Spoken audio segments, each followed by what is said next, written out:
If you buy something from a Vox link, Vox Media may earn a commission. See our ethics statement.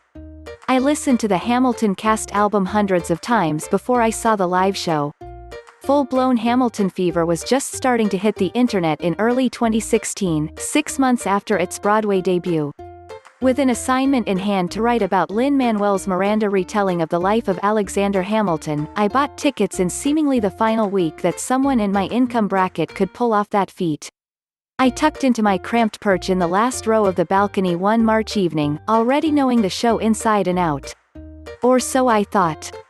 This week, watching the filmed version of the musical being released on Disney+, I was reminded of that night and of how finally seeing the show made me realize what I'd missed, that the person who tells the story of Hamilton is not its namesake, but its villain, Aaron Burr, played by Leslie Odom Jr.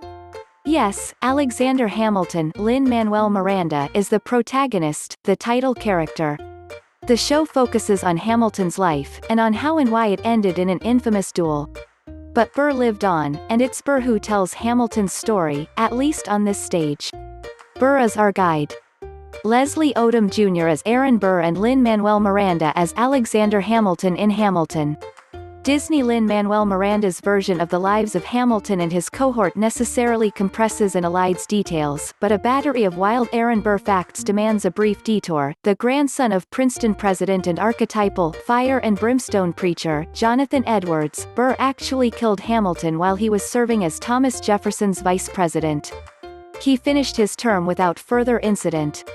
But there is a satisfying literary symmetry to his life. After working as a land speculator, becoming a defendant in a Supreme Court trial in which Jefferson accused him of treason, and spending years as a self-imposed exile bouncing around Europe, he returned to America and married a woman named Eliza Jumel, who divorced him after 4 months.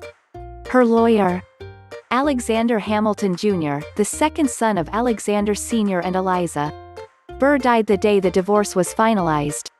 That Burr as Hamilton's narrator would have been obvious if I'd paid closer attention to the cast recording. He opens each section of the musical by asking a series of questions about his nemesis, the recurring stanzas that start "How did a bastard orphan, son of a whore and a Scotsman?" and then trying to answer them as we watch the events of Hamilton's life unfold. Hamilton is gone by the end of the show, when Burr, having just killed him in a duel, sings with anguish from some point in the future, "He should have known the world was wide enough for both of them,